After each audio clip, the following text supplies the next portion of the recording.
Can you hear me? Yeah. What's it sound like? Sounds good. Can you see anything? Where's the mic?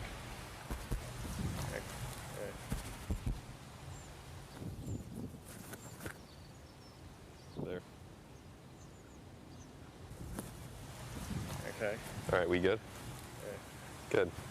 What are we gonna say if I get busted with a camera? We're going to say that you're a foreign exchange student.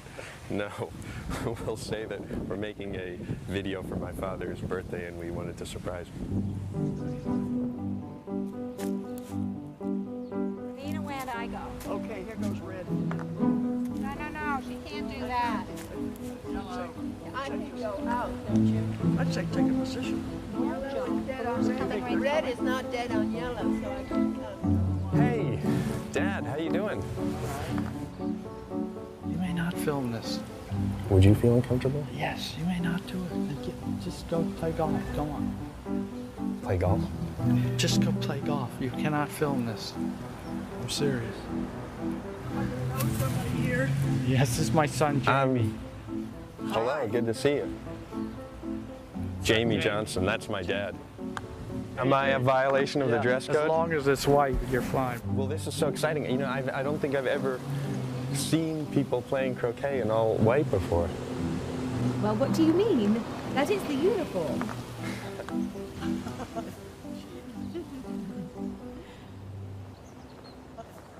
This is for the club paper? Yes. Great. You look like a gangster. Take your glasses off. Can you get closer? Well, I'm going to do my best.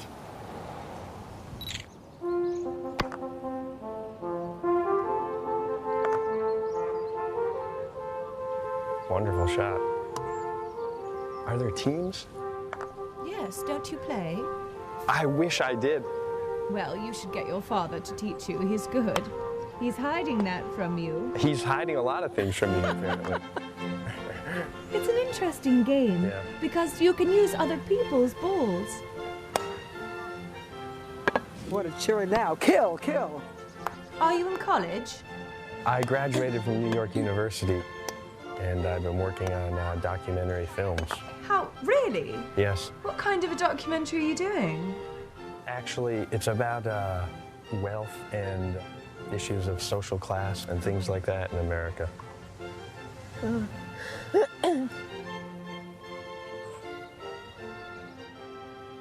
You cannot film this. I'm serious. All right, I think you're being unreasonable. I think it could be interesting. Go home.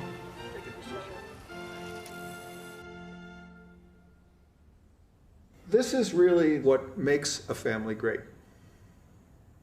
The center of a family, what I see is a white, beautiful sphere of pulsing energy, inside of which all of you sit. And you're all atoms growing energetically, helped by each other. And that I know I'm a lucky guy. puts out energy, doesn't it? My great-grandfather started the Johnson & Johnson Pharmaceutical Company, and my father inherited a fortune worth $1 billion. Frankly, delight. People of this character are in that first circle. Every year, my family meets with an advisor to discuss our finances, The barn that when you're looking for and he a usually trustee, says you're the looking same for people thing. to be in that first We circle. keep getting richer. And frankly, if they are in that first circle, to protect In fact, our family's fortune is growing faster than ever. We're part of a small number of American families that own most of the country's wealth. Having so much in the hands of so few can't be good for America. family of all of you grows. It's a problem I've asked my father about before, but he has no patience for it. I can't tell you how, how to solve these problems. Don't reach for that shit. I gotta go. We're not done. I gotta go. We're not done. We're done. Dad, just wait. I have more questions. I'm not an expert on these issues. What do you want from me? It's obvious that my dad doesn't want to talk to me, and I think I know why. When he was my age, my father made a movie about poverty in Africa. I know his family severely reprimanded him for making his film, and that's probably why he's so reluctant to participate in mine. For them, shining a light on the extreme gap between rich and poor hit too close to home. The wealth gap is hard for rich people to acknowledge anywhere in the world, especially when it's in their own backyard. Today in America, the disparity between the haves and have-nots is worse than it's ever been. Now the top 1% of Americans, like my family and me, own roughly 40% of the country's wealth, and we share an aggregate net worth that is greater than the net worth of the bottom 90% of individuals combined. Even though the last 28 years have brought America the largest economic boom in the history of finance, most of the rewards have gone to those who were already at the top of the ladder, and they still do. Average members of the 1% now earn over $1 million a year, while a majority of Americans earn close to $35,000, which is what the average CEO earns for less than 1 day of work.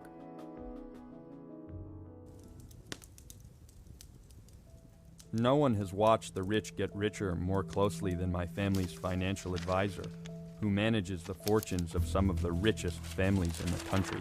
Jamie, I'm not against you making the movie. The movie is fine for you to make. It's good for you to have something to do with your life, and it's a good project, but you don't know what the hell you're talking about. You have no idea the scope of and the impact of what you're saying is. And before you know it, it has had unintended consequences which you can't even imagine. And it becomes bigger than you ever thought, and it's taken forever to get to where we are. You don't need to go blowing up the apple cart, you know? It's crazy. I hate to see you doing this to yourself. What about the facts and figures, though? I mean, what about the data? You're making a fool's argument, and it depresses me to see you doing it. And you should just do a little bit more work on it.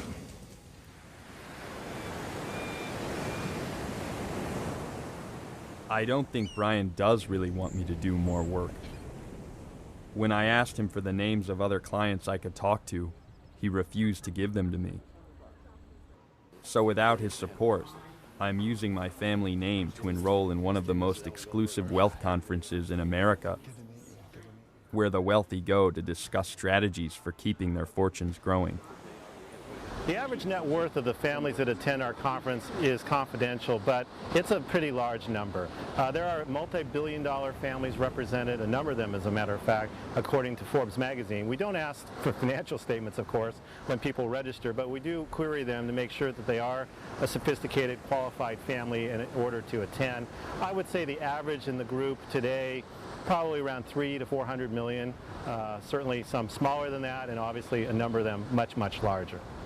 I mean, there are people who are looking for funding for their projects that would kill to get into this meeting. That's right, absolutely, and we make sure they don't get to get in.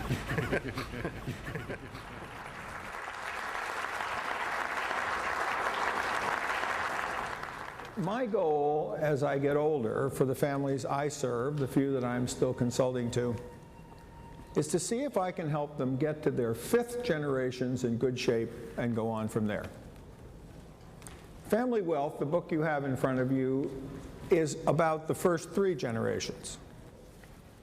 From the dozens of families that would turn up at this conference in the early 1990s, there are hundreds of families here today. And if you looked into the numbers that represent private wealth in a large enough aggregation that you'd have a family office, I'm sure it has to be in the many trillions of dollars. There is much greater good done by the people with the wealth in creating jobs, creating business opportunities, and in philanthropy than otherwise. And I would say that it makes more sense to me to encourage business ownership, encourage wealthy to generate that wealth so that wealth can then be shared rather than take it from individuals to then redistribute it through social policy and transfer policies of Medicare, Social Security, etc. I hope that didn't come out sounding crass, by the way. You know what I mean? It's like, I don't want to sound, okay. You know what I'm talking about? It's like, don't take the money from me.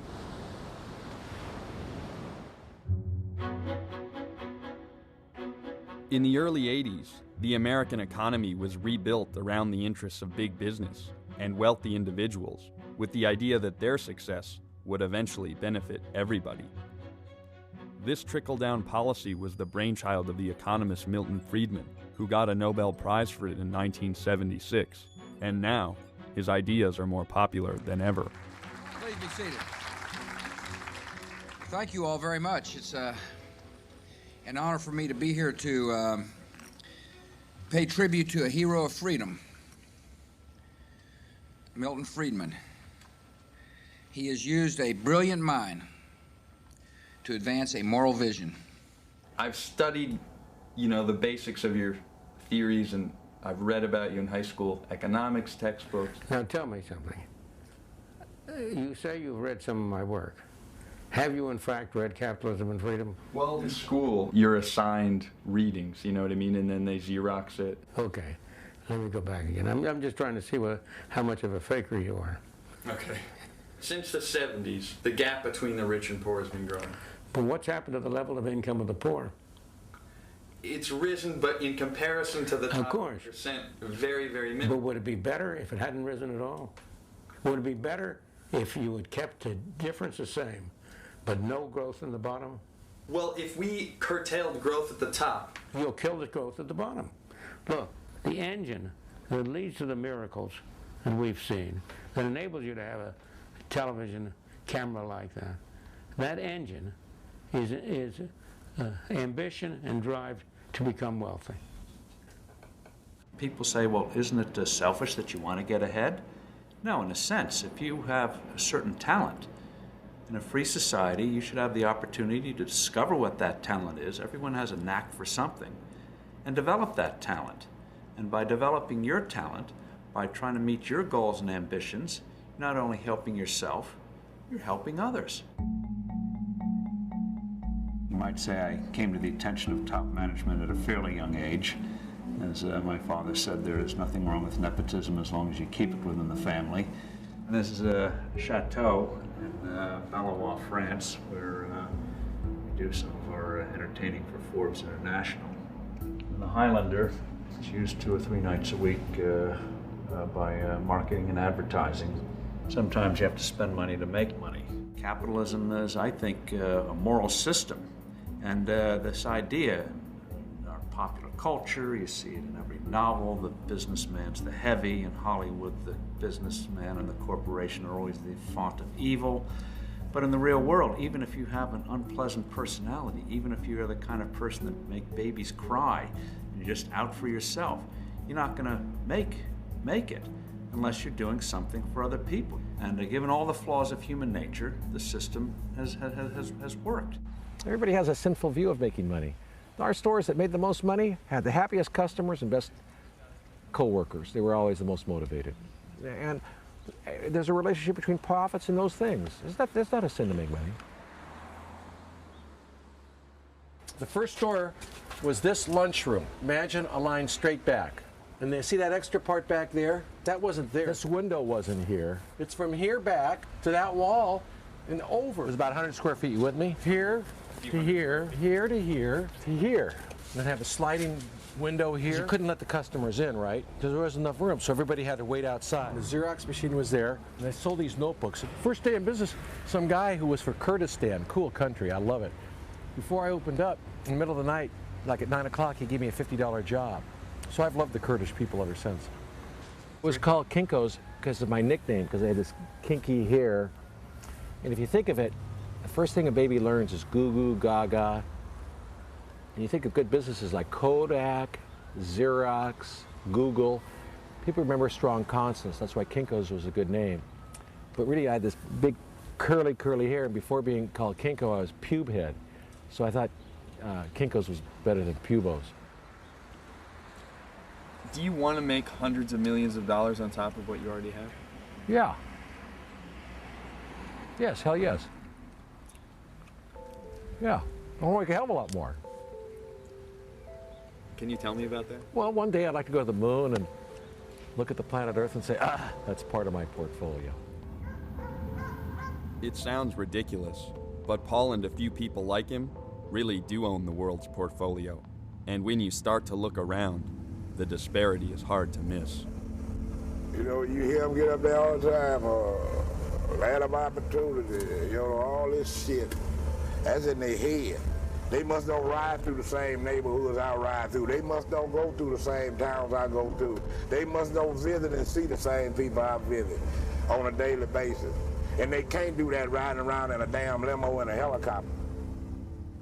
Wealth inequality is probably at an all-time high in the United States. We have reached levels of inequality that you've seen only in the oligarchies of South America. Starting here with the Tale of Two Cities, what you have is a level of concentration of wealth probably never seen before in our history.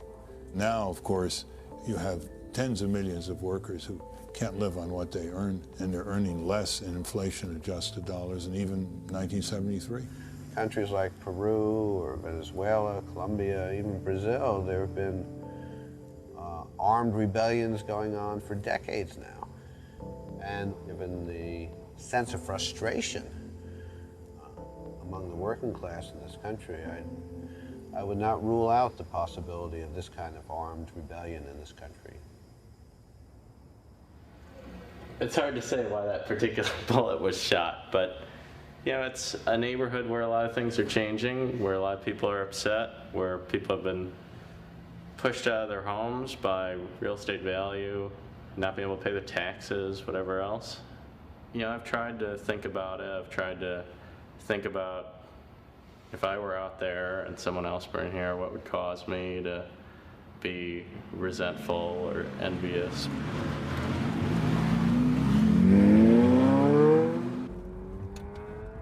The south side of Chicago is one of the poorest inner-city communities in America. But now rich people are moving in and creating some serious changes in the neighborhood. Mr. Pants? Hey, Mr. Pants. Come on in, Mr. Pants. Pants.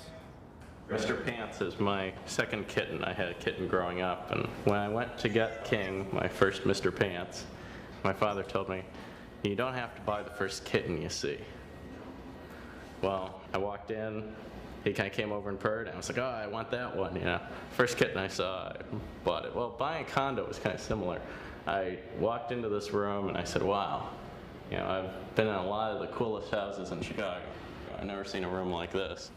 Let's get this condo.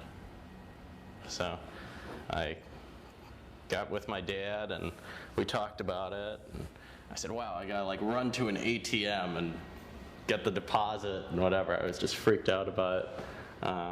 30 days later, I owned the place. And I haven't regretted the transaction since. It's a very thought-provoking place. You see the train go by and you're reminded that there are other places in the country other than Chicago. And you see what used to be housing projects and are suddenly condos, and you wonder what impact you're having on the city and who lives here, who can afford to live here.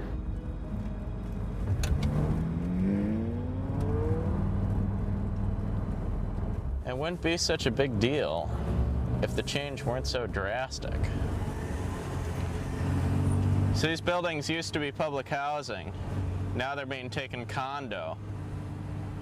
Sure, you put in new windows and you spruce the place up a little, but the fact is that someone who is using the public housing system lost his home for each one of these units that's being created.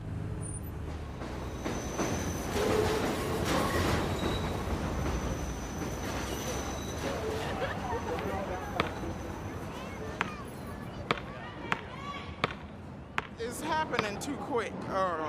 The new stores and everything, and the new houses is too quick. The subway right there, all of this is, I mean, it's too quick. It's too make-believe to be true. Because like 5 years ago, you would have never dreamed that those nice condos would be there, and then the subway would be there. Overall, I think gentrification is a tool that solidifies the stratification of classes. There are people who live in an area that becomes 100% people like them. 3 big tools have been used in a lot of areas. First, you build a big police station. Secondly, you tear out all the basketball courts. And lastly, if there's a local public school that poor people attend, you tear down the school. They closed 3 schools up in our neighborhood. The middle school, the high school, and the baby school. Why? They closed 3 buildings. I don't know. I guess they trying to push us out the neighborhood. It's decent people living in the project. You know, pay their rent, people work. You know, everybody ain't the enemy. Just say that. Hey, what's happening? You lived here? Yeah, I lived here approximately my whole life, 28 years to be exact. So this is the garbage they put up here that they supposed to have been taken down because the problem they had is fixed. This is our lobby. The phones used to work when the police used to have a police station right here. This used to be their police station right there. What happened to that? We ran them away. Well, the people ran them away because they was on BS. That's our mailboxes. Half of the doors don't lock on the mailboxes. You have email? Do I have any mail? I ain't checked the mailbox today.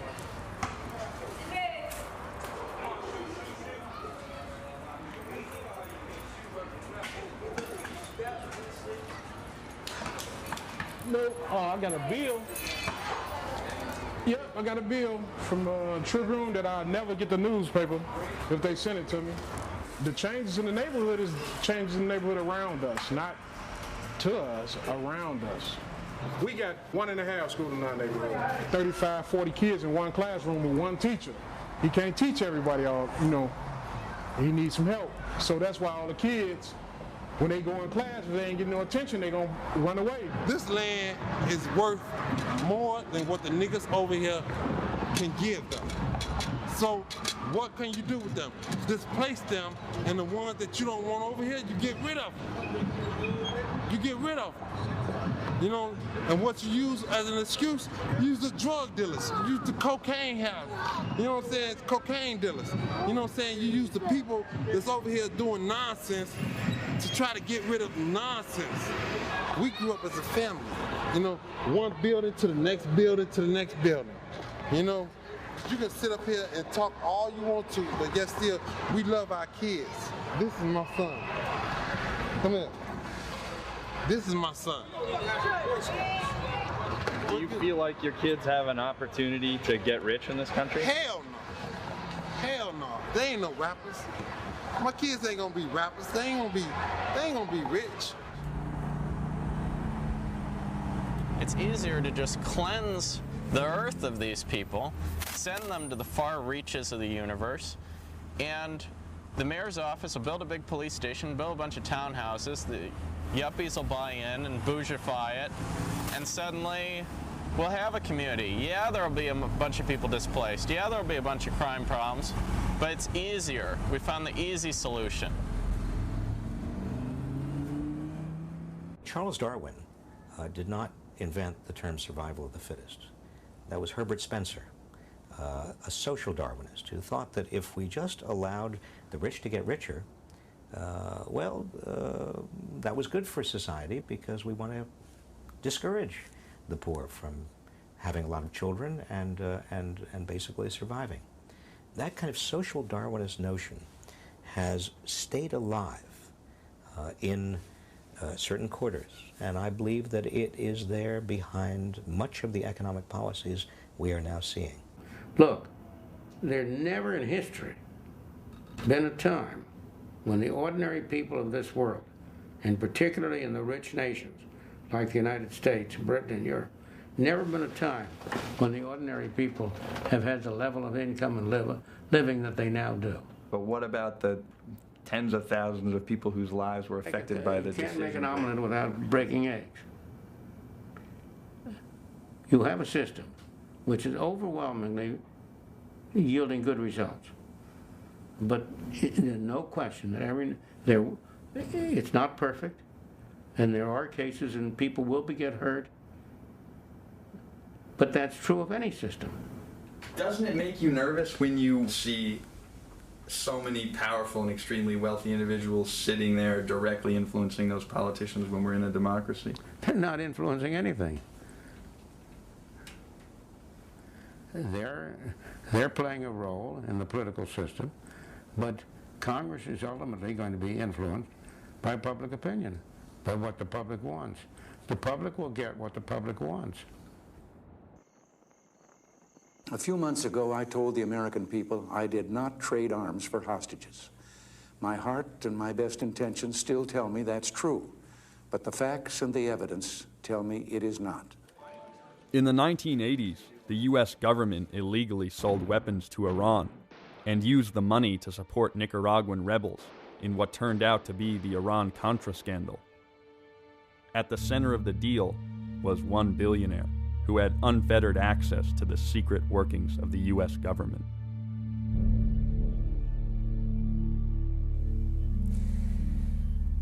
We got involved in this Iran-Contra story, which unfortunately backfired a little bit on everybody.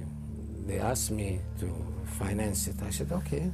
So I gave credit to the CIA for $1 million, and they shipped the equipment, and the Iranian paid me back. It was supposed to be a hush-hush operation. As business people, we have ways of manipulating the government officials, and they have ways of manipulating us. I take advantage of opportunities that come. In all relationship in the world, when you have contact, like if I have contact with you now, I'll call you when I arrive in New York and say, hi, Adnan, I want to see you. I have to, it's nothing abnormal. You probably will take me out to dinner and introduce me to another person who I make business with.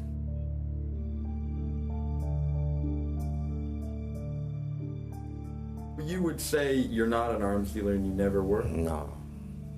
The truth is, if you investigate through the records and so on, you find out we never dealt in arms. It was just a title given to us by the press. But when you helped connect the United States government and the Saudi government over sales of weapons, what would you call that? Marketing. I worked with the British on the Lightning program. I worked with Raytheon on the missiles. I worked with Northrop on the F-5. But this is normal business. This is the whole life around the free system is like that.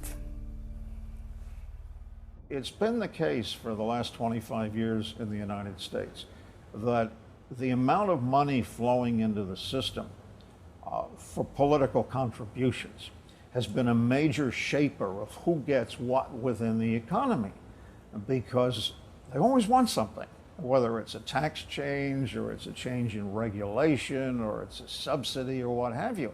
And as a result, there are a number of studies that show the people giving the money have often had the greatest benefit in terms of what happened to their stock price or their own personal fortune. Meet the kings of sugar, Pepe and his brother Alfonso Fanjul of Palm Beach, Florida.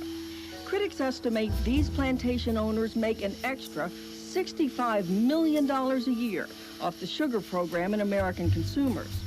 The government puts the total cost to consumers at least $1.4 billion a year.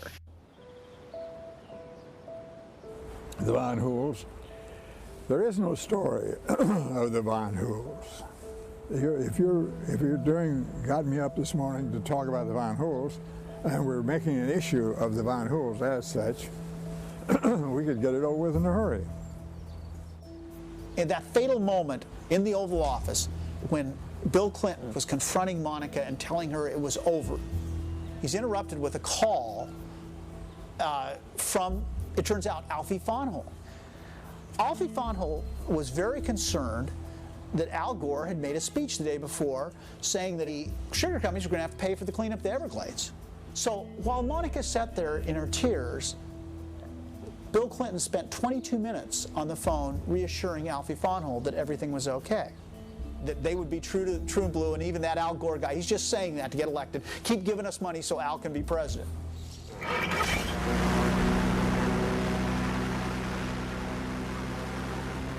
Nobody knows exactly what it costs to produce a pound of sugar in the Everglades, but it's the second most profitable crop to tobacco in the United States, and it has made the Van Hool family extraordinarily rich.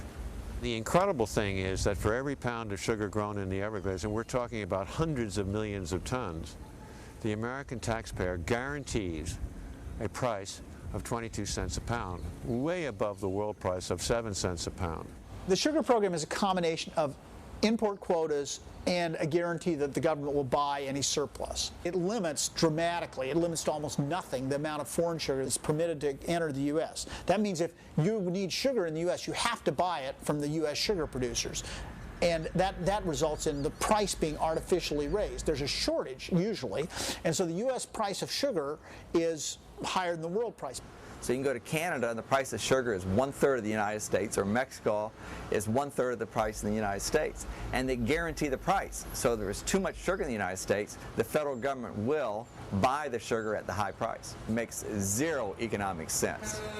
Here the country's running a $500 billion a year deficit, and we're subsidizing sugar production in the Everglades, which is damaging the same system that we're spending hundreds of millions of dollars to repair. If you really think about it, it's nonsensical, it's even comical. If it wasn't so hideous, it really would be laughable.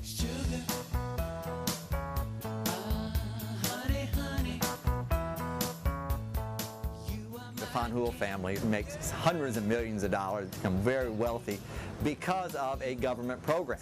And there's no reason why the federal government should create a program to make the Van Hools richer. We're in effect subsidizing the Van Hools and hurting the American public buying products that have sugar in it. One was the Republican, one was the Democrat. Alfie Van Hool was the single largest contributor in Florida to the Clinton campaign, and his brother was the largest contributor to the Republican Bob Dole campaign. They had it covered either way. What we're talking about is somewhere over $400,000 to various people in contributions to the Republican National Committee. They are putting down, in most of these cases, their occupation is with the Florida Crystals Corporation. That's the Sugar Corporation. Yeah. Well, that's them. Money doesn't decide every issue in politics, but most issues it plays a major part in. And if you're going to try to understand politics and why things happen the way they do in Washington, you have to, as they say, follow the money. That's an industry. How democratic is that? It ain't. It is called free enterprise. It is free enterprise.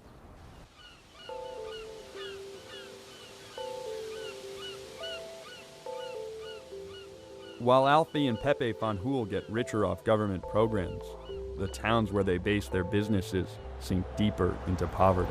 Well, this city of Belgrade is a labor community because we have a lot of agriculture in the area. Sugarcane being the largest, and it has a vast majority of ethnic backgrounds, or what's that word I'm looking for?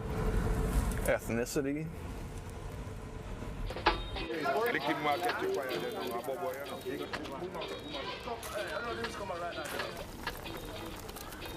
When sugar barons like the Van Hools needed cheap labor, the U.S. made an exemption to immigration laws. Foreign workers were imported on a special visa to cut sugarcane for third world wages. It really disappoints me. I'm saying, boy, you gotta see it. It's a system, you can't beat it. Everybody from Jamaica come here. They come here to achieve something to support them family. Hard, real hard work, you know. Sometimes our supervisors tell us, boys, it will be blood, sweat, and tears, and it was. I used to see people, man, go out cutting canes when I come to visit my cousin. They come back, lacerations, the canines, they cut them in the hand, chop them in the leg. As a man cut off his thumb, clean as a man bust his knee. I see a lot of things going on in the field. The figures show that every year there was an average of 10 workers killed in sugarcane work. when the government came down as part of their review of the Sugar Act to see that the workers were being paid properly, it found massive minimum wage violations throughout the sugar industry. This, we believe, cost the workers probably, certainly millions of dollars a year, maybe as much as $10 million a year. There's a lot of time we know that we was short pay or, you know, are doing some work for a lot of lesser money more than what we supposed to work for, you know. But ain't nothing much we can do about it. Yeah. Guys go out there and they work all day long. How much you made today? $35, $40. You got to work your behind off to make $50. Although the Van Hoels deny wrongfully cutting wages and putting their workers' safety at risk, eventually mounting lawsuits and increasing scrutiny caused them to mechanize their sugar harvest. Many of the migrants who had come to work in their fields stayed in America, hoping for other opportunities, but they haven't made it very far. Do you think it makes it difficult for the people living in that community to change their lives when they're raised in that community because they live in those conditions? No. I mean, there's a lot of talent down there. A lot of talent. You know, this community here has produced several famous football players. Okay? Fred Taylor for the Jacksonville Jaguars. So that's the way they... I mean, that's just one of the ways. Jesse Hester used to play for the Colts and the Raiders. His family lives right back here. I mean, that's just one of the things. I mean, and then there's other athletes, and there are a lot of talented people in this community.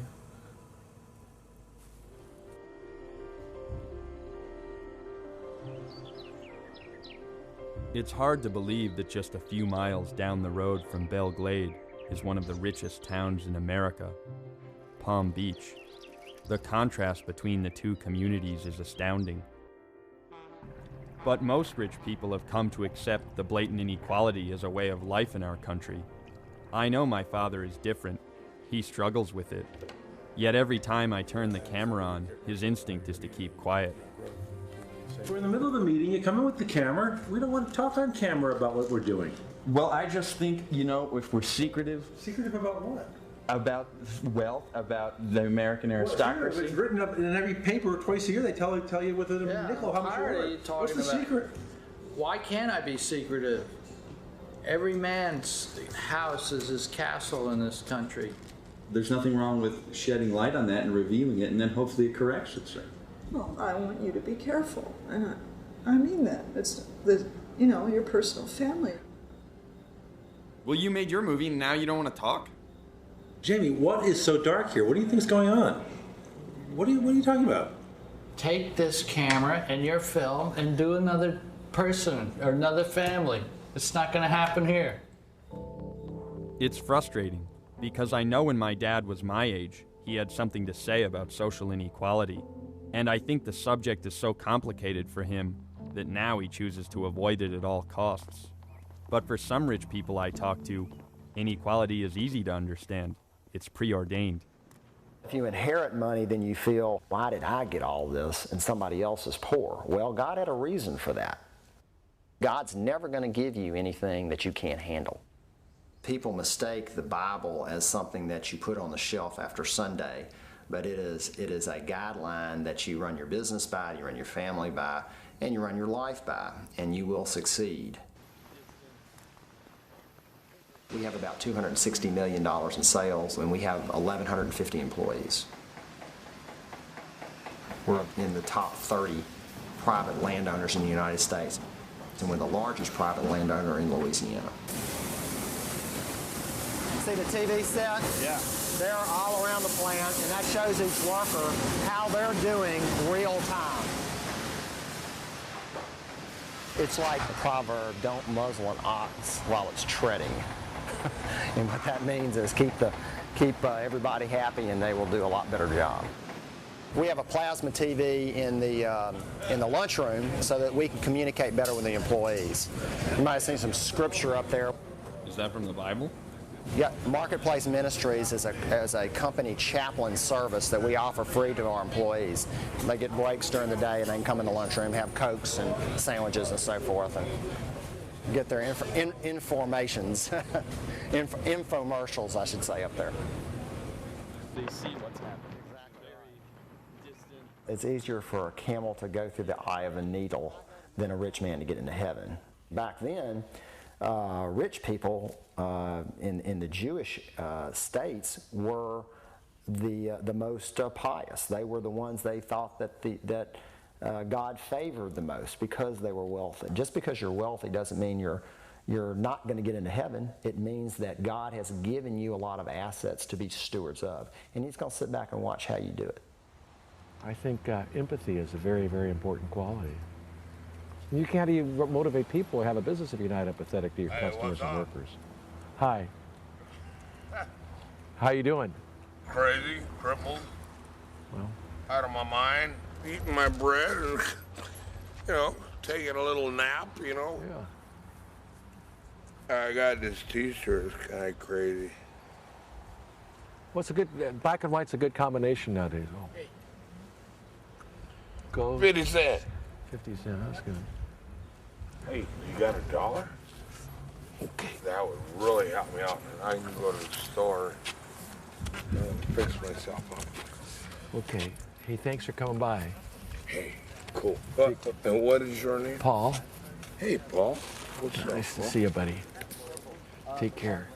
I don't usually give homeless folks money. Unless a homeless person is playing music or trying to better themselves, selling pencils or doing something, I generally don't do much. In this case, I thought the most genteel way to also have him leave was possibly give him $1. You know, you don't want to live like Mother Teresa. I mean, how do you take it to an extreme? How much do you, I mean, if you want to really be the minimalist, you live like Mother Teresa, or you, it's always an ambiguous thing. You should have a little bit of guilt and a little bit of pride. I don't know how to answer it. I'm the great-grandson of the meatpacker Oscar Mayer. And when I was 16, my father told me that I was going to inherit enough money, so much money that I wouldn't have to work. But I made a decision to give up that wealth. I grew up in a wealthy suburban community. And I went to school with kids who came to school in chauffeur-driven cars. Kathy Iacocca. His dad was Lee Iacocca, Alfred Taubman's son, you know, who owned Sotheby's auction house. You know, these were the kids I went to school with. So I grew up in a wealth bubble. But I remember thinking at that time, there's something wrong here. Something about unfairness. That's about as much as I remember that little seed was probably planted then. And then I wrote my dad a letter basically telling him that my intention to give away the money that I had. He called me after he got the letter. He said, I'm coming to Boston. I want to talk to you about this. And he came out and he said, you know, you've been away from home for about 10 years now. I don't quite understand this decision. Maybe you should sort of tell me what's happened since you left home. And so he listened to me for a while, just talk about that.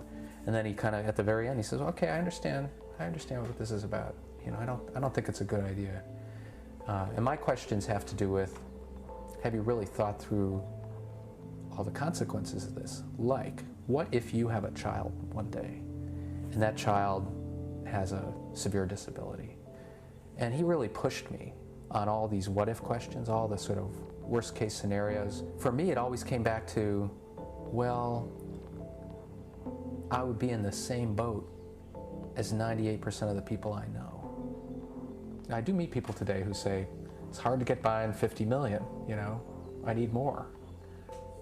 I think those people are sick, you know, to need that much to have a good life. I mean, I think you gotta take a look at yourself there, buddy. You know, if you feel like you don't have enough at that point.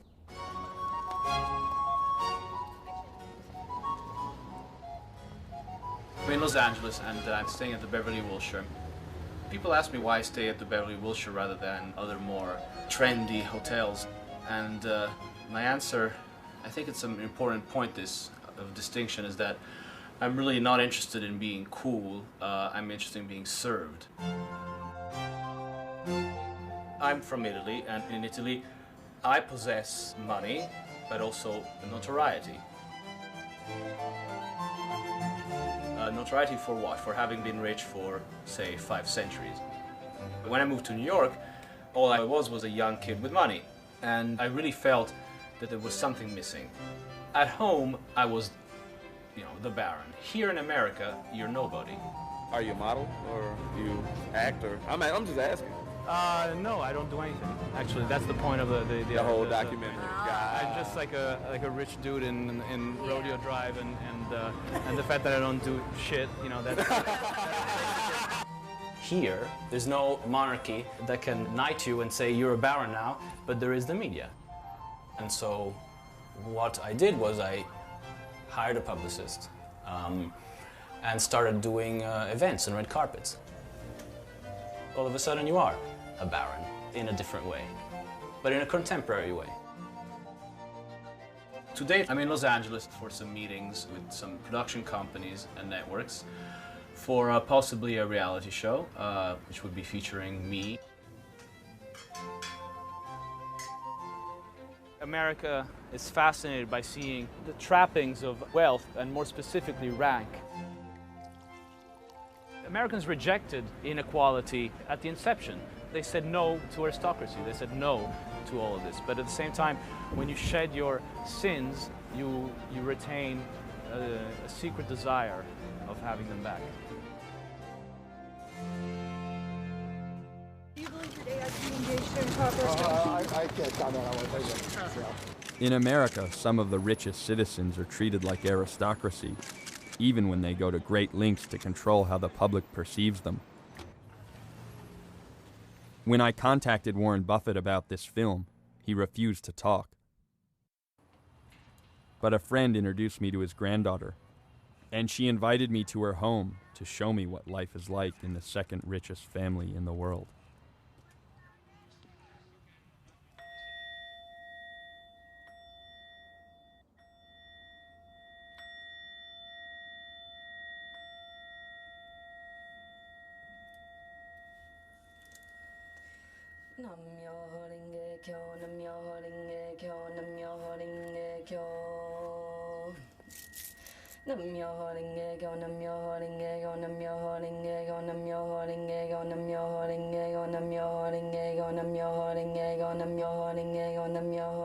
I think when we can really let go of excessive stuff and the need to, you know, kind of have excessive stuff is a real,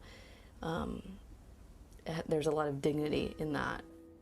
I've been very blessed to have my education taken care of, and I have my living expenses taken care of while I'm in school. After we're out of school, we don't get any money from our family. I work for a family here in San Francisco. I do a lot of organizing of just things in their home, organizing of toys.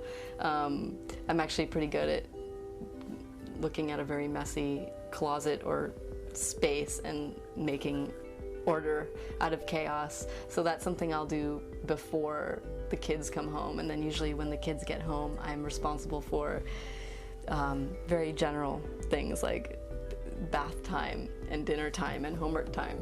I think it's a very weird thing to be working for a very wealthy family, considering I do come from one of the wealthiest families in America. And I feel that the family I work for feels a bit of humor around the fact that I am from one of the wealthiest families, a wealthier family than I believe they are. I don't want to make any assumptions, but I think that might be the case.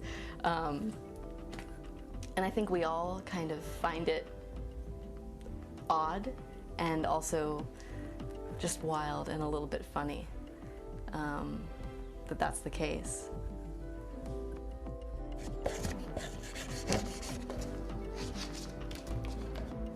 Since I was like 18, I've been totally focused on making art, being an artist. I transform a lot of my questions, doubts, and fears through art.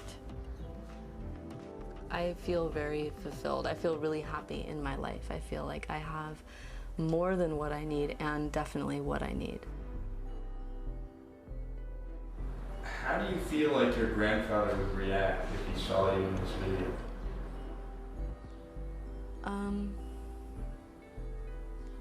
I definitely fear judgment. Money is the spoke in my grandfather's wheel of life. I think either people are coming from a place of love or fear, and fear drives us to want to hold on to things and not share because we're afraid that there's not enough for ourselves, and if we let go, you know, we're gonna not have enough for ourselves. Fear is what stops most wealthy people from talking about their money. In many cases, children in wealthy families are nervous that they're going to get punished for what they say. I don't think Nicole or I expected how severely her grandfather would react to her presence in this film.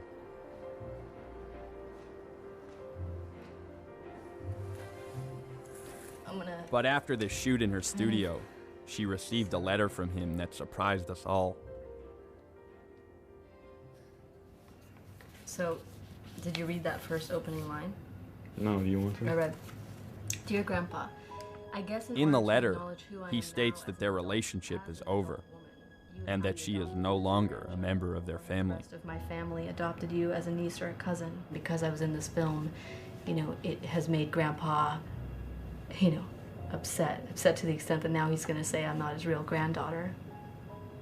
In this picture of Grandpa and us as little girls here, I've spent months and years of my life at his home in Omaha with just my twin sister and I. In spring break, we would go and visit him, and we would stay in his home, and it was just us, and we spent so much time bonding as his grandchildren. Money is a part of life. You have to make money to live. And so, but I think that when that element of necessity is taken to an extreme, there's an imbalance there. And with that monetary imbalance comes an emotional imbalance. At the same time of Nicole's struggle with her grandfather, Warren Buffett came out and announced that he was giving a majority of his fortune to charity. I asked Nicole how she felt as the world celebrated his generosity. I feel that who my grandfather is publicly, as a public figure, and who my grandfather, Warren Buffett, is as a grandfather, as a father, as a brother, as a son, are two completely different things. Warren Buffett's reaction to the film ended up in the newspaper.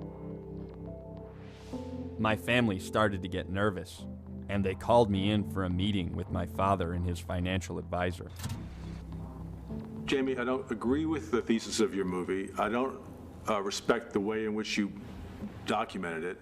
I don't know that you're right. I mean, I think this movie's taking a good direction. I think so far I've learned a lot, and I think, if anything, what I've seen suggests that some of my original thoughts about it were on the right track. And I don't understand why your resistance would be so severe. I mean, if it's not a threatening thing, then why are you reacting this way? No, Jamie, I'm not freaked out by the project. I'm disappointed in what you've conspired to do with it. Jim, you think Brian's right?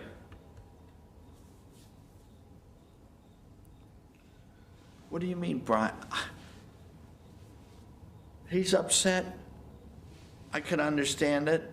I'm not sure whether he's right or wrong, but I feel like this movie is a good idea, and I feel like I've got to go forward with it either way. I can't take anymore. It's too much for me.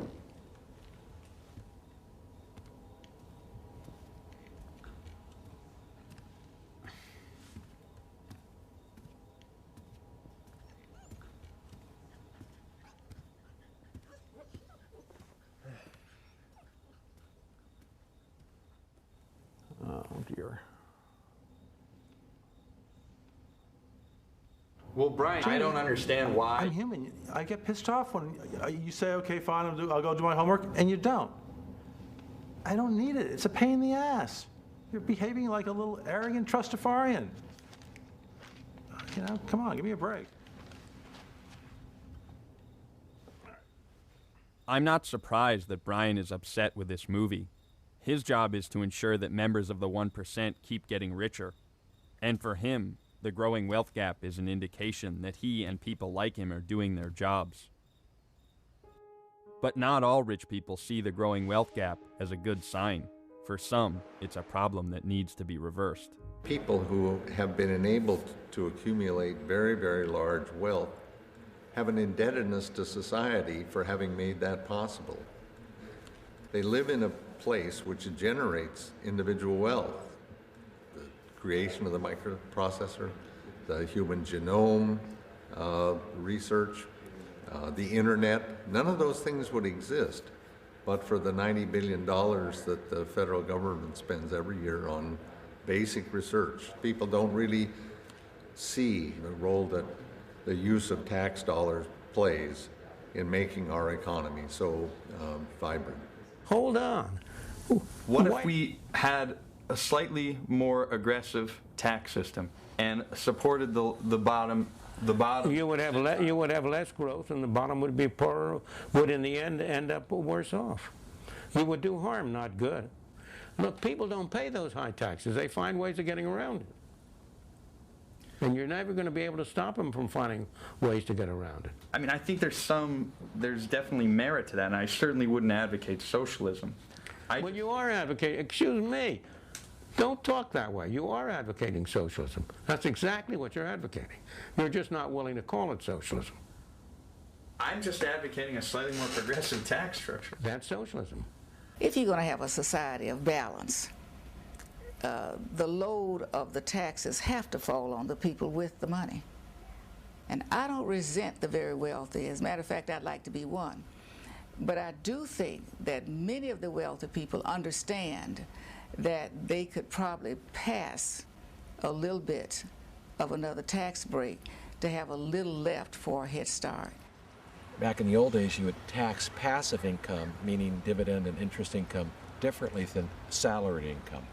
Right now, a guy making money from dividends pays 15% tax, but a soldier over in Iraq pays 40% tax, 30% income tax. Imagine the idea of a worker going to a foundry every day, heat, dust, working. Imagine a society that says to that foundry worker, you're going to pay more share of your income in federal income taxes than the multi-millionaire is going to pay on his or her dividends and capital gains. Entrepreneurs and small business owners are also singled out for punishment by the estate tax, better known as the death tax. When you die, if your assets flow to your descendants, then the descendants that receive it are required to pay a tax on that transfer. The estate tax in itself is really, to me, anti-American. It is a redistributionist type tax because that money has been taxed and taxed and taxed all throughout your life, and then they tax it again. Taxes on estates are criminal, but and are unethical, in fact. The estate tax, in about 5 years, will only apply the federal estate tax to about 4,000 estates, the real rich estates, 10 million and above. Maybe it's even less than that. But the propaganda by the Republicans and the rich have been so relentless that most people think, gee, my estate should go to my kids. The federal government shouldn't tax it. You don't pay the estate tax unless you are already extremely wealthy. It's mythological that this is for small farmers or for small businesses. No, we're talking about the wealthiest people in this country. I remember in 1997, there was this big push to abolish the inheritance tax, and at the time I was like, wow, where did this come from? Now I know that the Mars family and the Gallo family and all these enormously wealthy families bankrolled an effort to abolish the inheritance tax. Forrest Mars, net worth $10 billion, lives in Virginia and wants to get rid of the estate tax. I mean, how much money does he want to pass on, It was December 2000 that I got an email from Bill Gates Sr., the father of the founder of Microsoft, who said, how can I help? He said, the idea that we would eliminate the estate tax is just wrong. He says, well, I'll call Warren Buffett and George Soros and Paul Newman. And so I said, all right, you call your friends and I'll call my friends and we'll see what we can do. I'm here talking to people in the Senate about the federal estate tax bill. The Republicans are trying to repeal it. Their constituents don't like to pay the tax, and they're trying to help their constituents by repealing it. How's everything in Seattle? We are developing a very serious wealth disparity.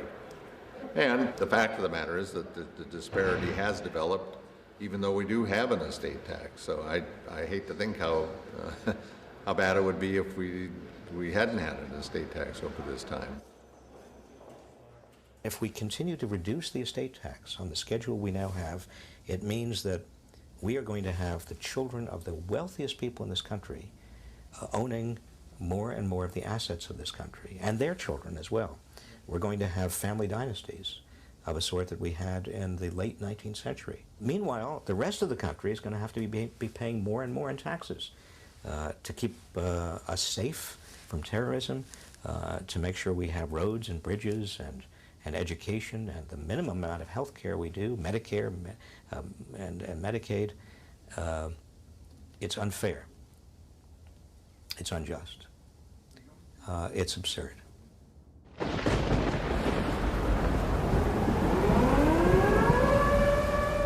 In late August of 2005, Hurricane Katrina hit the Gulf Coast of the United States. I want every American to know that their government is doing everything it can to help get relief to those in need as quickly as possible.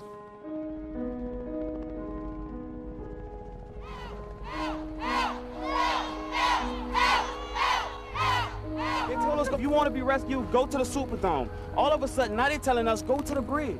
We have very few resources. What are we supposed to do? It is wrong. We have no water. You could have dropped it from the sky from them helicopters. How is a 3-week-old infant gonna be able to survive out here with no milk, no water? Look how hot he is. He's not waking up very easy. We have regular insulin. There were like bodies floating past my front door, you know? Bodies floating past my front door.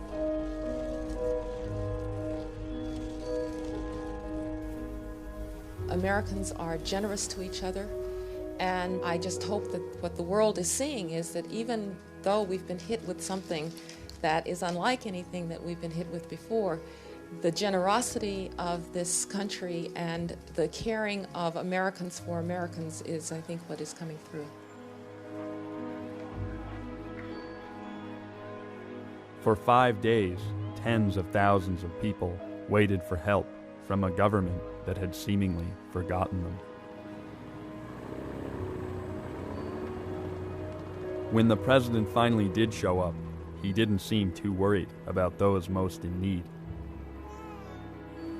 Out of the rubbles of Trent Lott's house, his had lost his entire house, there's going to be a fantastic house, and I'm looking forward to sitting on the porch. While the president enthusiastically planned his future visits to Trent Lott's beach house, thousands of people waited outside the Superdome for food and water. Within a few days of the disaster, people already living on the edge of poverty were pushed to increasingly desperate measures to survive. Hey, drop! Hey, drop!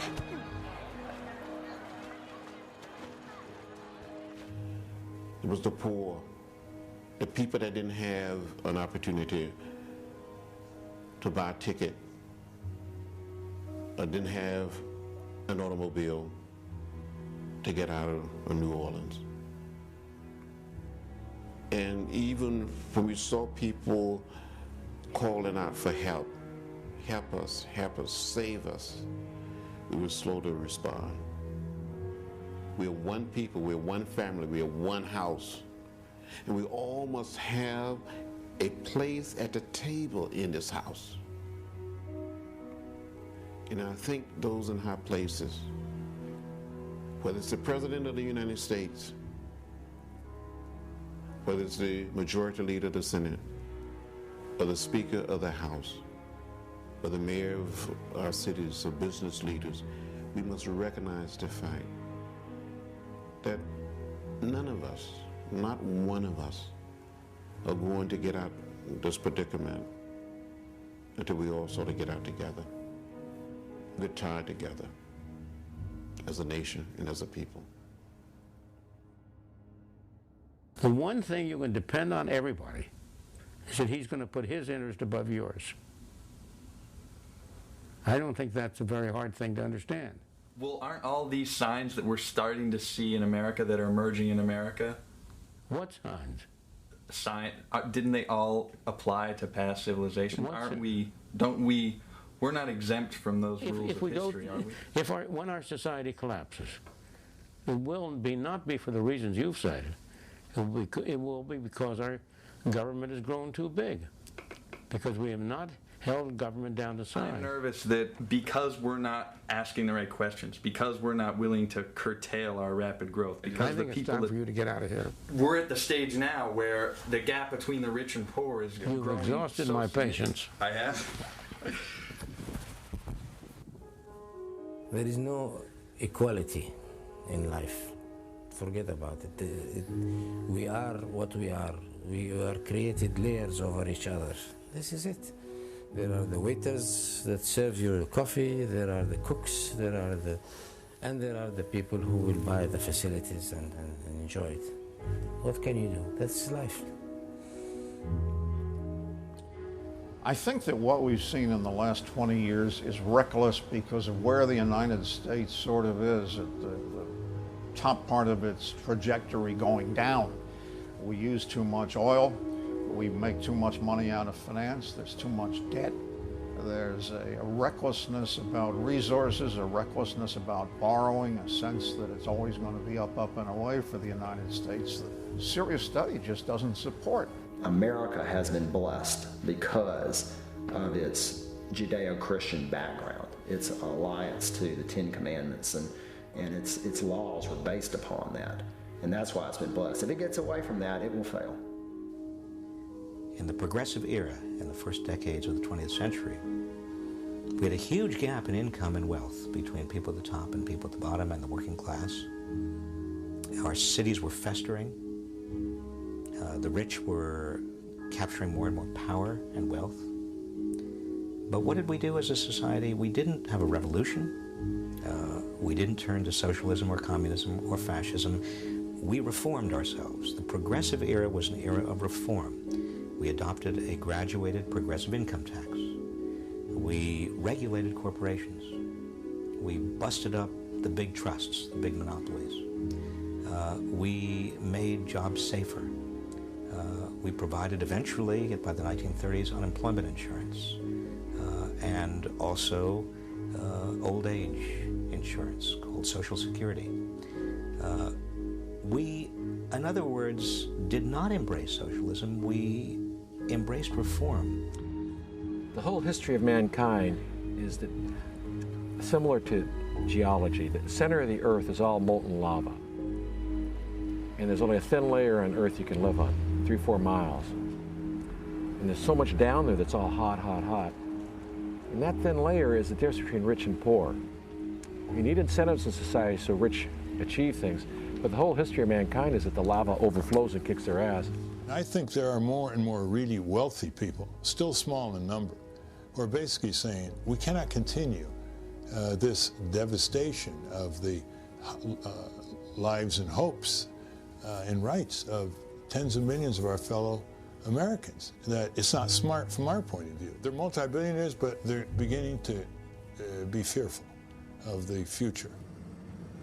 My great-grandfather started the Johnson & Johnson Pharmaceutical Company. Okay, Johnson & Johnson. Big money. Yeah. Old money. Old crooked money. And that money that come out of them moonshiners and all. Look at it. There's some truth to that, man. I know it's true. The same way to get it is to forward. Man, see, the truth don't hurt. You know, I can tell you something, and you might think I'm an idiot. My family was one of the richest families in the world. but not with money. With love, kindness, tolerance, and patience. Qualities that's worth more than money, and you can't buy that. They taught me how to love people for who they are, not what I want them to be. See? They taught me how to get along with people. They taught me to treat people the way I want to be treated. They taught me to treat each person for who they are, not clump them together because we all different in our own way. That's the richness that I was brought up with.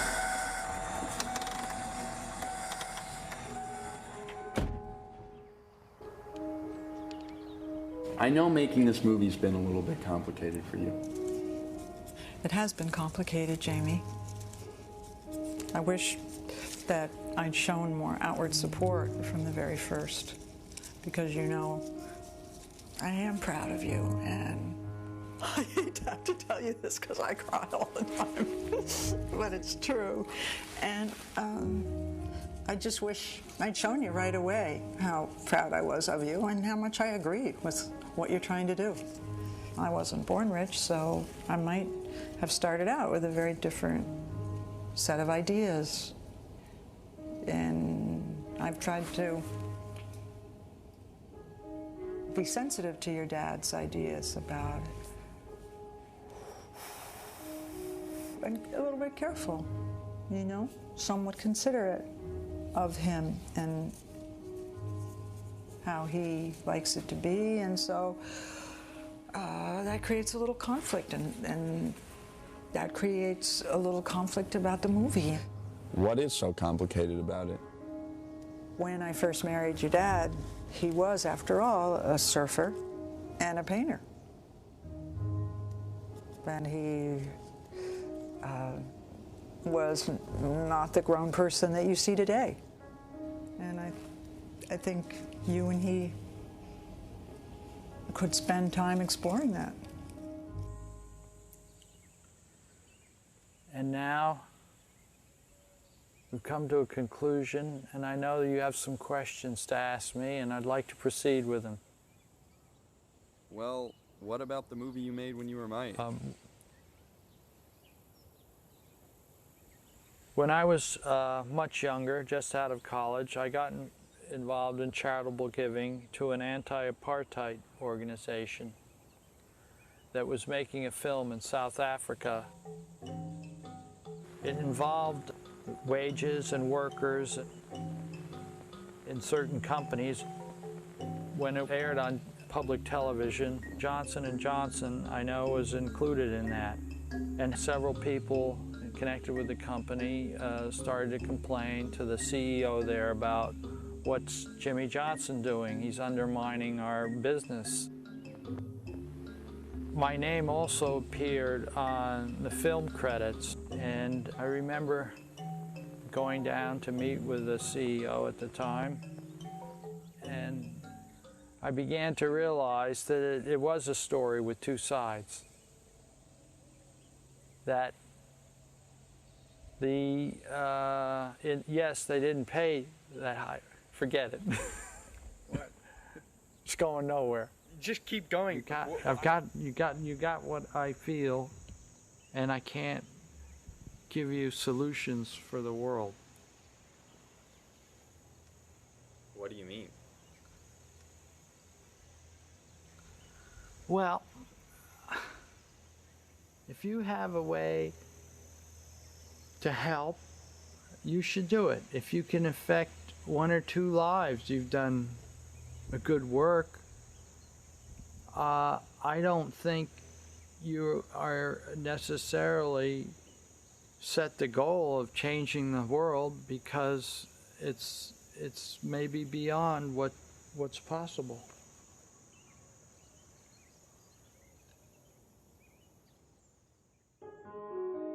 I'm proud of my father for making his movie. It's surprising it took him so long to tell me about it, but the scolding he got from the company clearly took a toll on him, and it explains why he hates talking about money. Unfortunately, many rich people feel the same way as the executives who confronted my father. Self-preservation has given rise to the growing wealth gap in America. And the bigger the gap gets, the more removed wealthy people get from the world around them. But if you're always hiding from the problem, you're never going to find any solutions.